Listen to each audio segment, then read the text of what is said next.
Investing. Some of the first things that come to mind are day trading, potentially losing all your money, and people screaming at each other. You might see online gurus trying to sell you $1,000 course on how to invest in cryptocurrency and forex while standing in front of a Lamborghini or a private jet. Despite what you may have heard, investing doesn't have to be complicated, overwhelming, or time consuming. Anyone can get started with just a few dollars a week, and once you understand the basics, you could make millions of dollars in your lifetime. By the end of this video, you'll know exactly how to start investing as a New Zealander, how the stock market works, what companies you should be investing in, and a complete step-by-step guide of setting up your own brokerage account and making your first investment. So the very first thing you're going to need is a brokerage platform where you can start buying and selling shares. In New Zealand, there's a few different options. You can invest with major banks like ASB. There's also Hatch and Sharesies, Stake, Tiger Brokers. There's quite a few options available. Personally, for me, I do the majority of my investing through Hatch. It's a local Kiwi platform that gives you access to the American market. The reason that I like it is because it offers low fees, has an easy to follow platform, and it helps you get your taxes sorted as well. So I've been using it since 2020, and at one point I had over $30,000 on the platform,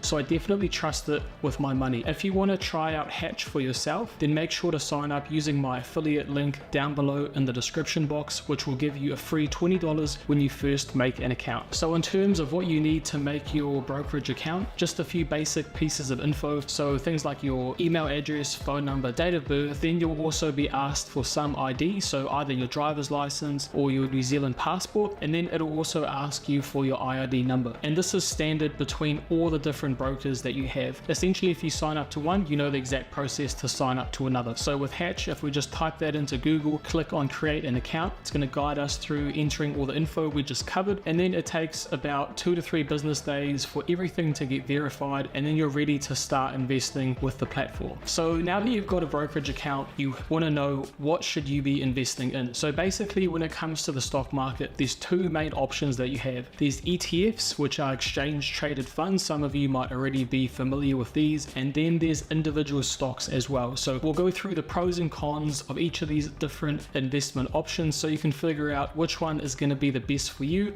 and the goals that you have. So firstly, there's ETFs, and this is essentially just a collection of various different companies all clumped together into one investment, or it's often referred to as a basket of stocks. So basically, an ETF will track things like a country's stock market, commodities like gold or silver, or certain sectors in the market like healthcare or property. Some of the most common ETFs that you can get are ones that track a country's stock market. So in New Zealand, you got the NZX 50, which tracks the biggest 50 companies in New Zealand. In Australia, there's the ASX 200, and then the biggest and most notable one is the S&P 500, and that's just a collection of the 500 biggest publicly traded companies in America. So it's got all really big names like Amazon, Google, Facebook, Tesla, Coca-Cola, Microsoft, Nvidia. So all the big major companies that you'll probably know of are all locked up in that specific index. So normally what happens is that big financial companies like iShares and Vanguard pay for a license to create an ETF that will track a country's stock market. So the same way that me and you might pay for a subscription to use one of Adobe's products like Photoshop, these big financial companies will pay a subscription fee to be allowed to make an ETF that will track a specific index. So with the S&P 500, you can't directly put your money into it if you're a retail investor like you and me. So companies like Vanguard and BlackRock will make ETF products that will allow retail investors like us to put our money into these indexes, and that's where the ETFs come from. So to make this a bit more clear, if you put the stock graph of the S&P 500 index across the past 5 years next to an S&P 500 ETF like VOO, you can see that their performances are exactly the same, because the ETF will buy and sell into all the same companies that the S&P 500 does. So if you want to get exposure to a good diversified investment, an ETF is the best option. So on average, the S&P 500 will give you a return of about 8 to 10%. Now this is all based on old historical data, and I know that past performance doesn't indicate future performance, but this has been the standard return for over 100 years, so you can't really get many other investments that have such a strong track record. So if we be a bit more conservative and say that the S&P 500 is going to go up 8% every year, that means every 9 years your money is going to double in value. So this is really important, because if we look at, say, a savings account that might give you a 2% return every year, that means it would take take 36 years for you to double your money. So it's substantially faster when you're investing in the stock market. As a practical example to show the returns that you can make, if you invested $5,000 per year for 40 years and started when you were 25 and you finished when you were 65, you would have over $1.29 million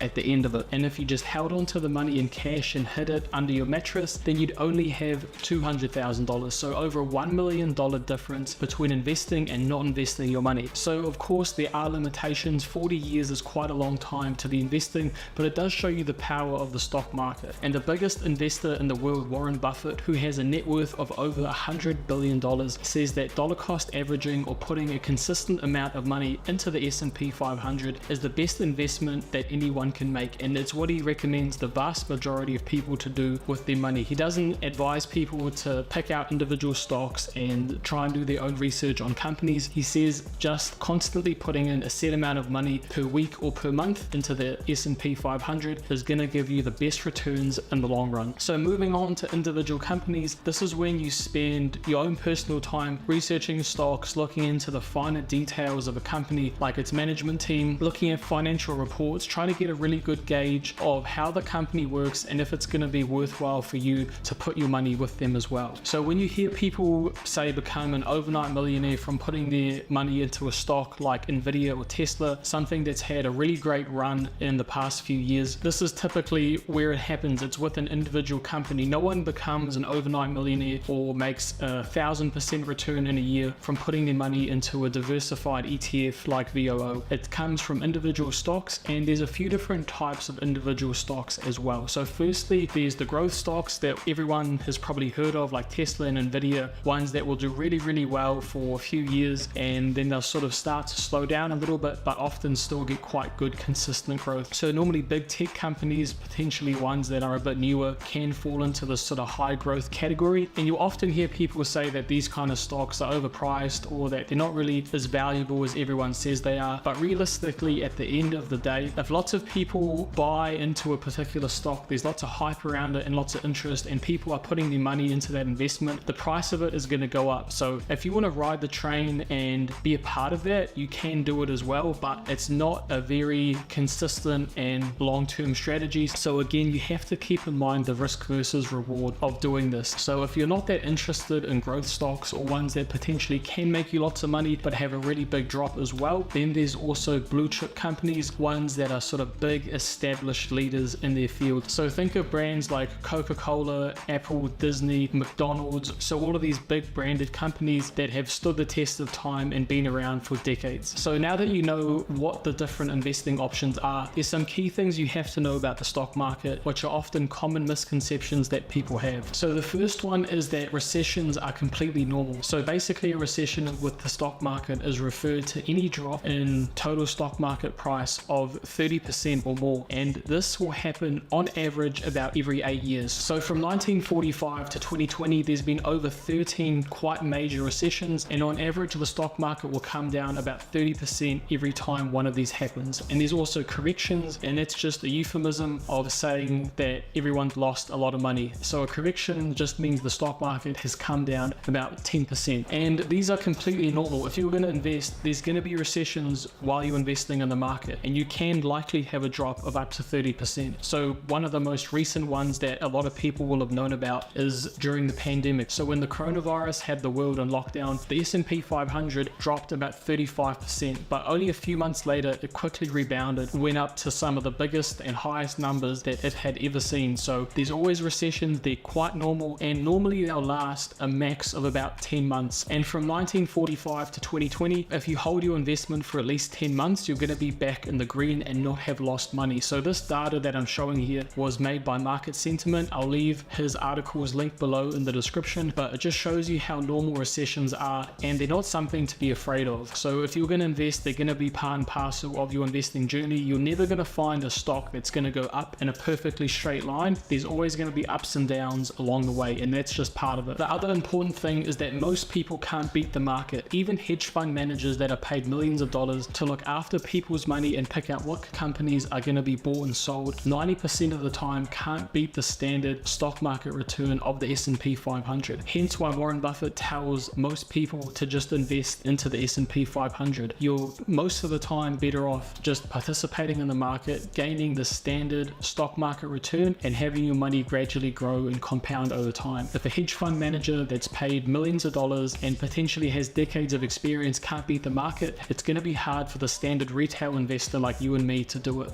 So now we've gone through all those things, we're going to jump over to Hatch, and then we'll take a look at what the actual process is of buying some shares of a company. So we've been talking about VOO this whole video, so I'm just going to buy shares of that so you can kind of see what the whole process looks like. So this is what the home screen looks like. So there's a few different things you can take a look at. There's the portfolio, you can browse through companies, look at your transaction history, just a few basic things, but I won't spend a whole lot of time reviewing the platform. I have a separate review video, so we'll just jump into the buying process of this ETF. So if we click on the search icon, you just type in the ticker symbol for VOO, which we'll put that in here, and then we'll click on the bottom one. Here we go, S&P 500 Vanguard ETF. Click on that, and then it's going to show you a bit of statistical information about the business. So the 1 day return, 3 months, 1 year, and you can kind of get a good idea of how the stock's been performing. So this year it's already done quite well, up 22%, so almost over double what the standard return is. And then it shows you the dividend yield, 1.37%, a bit of a blurb about the company and kind of what the ETF is about, and you just click on buy, and then it's going to give you those different buying options. So there's auto investment that we had at the bottom last time,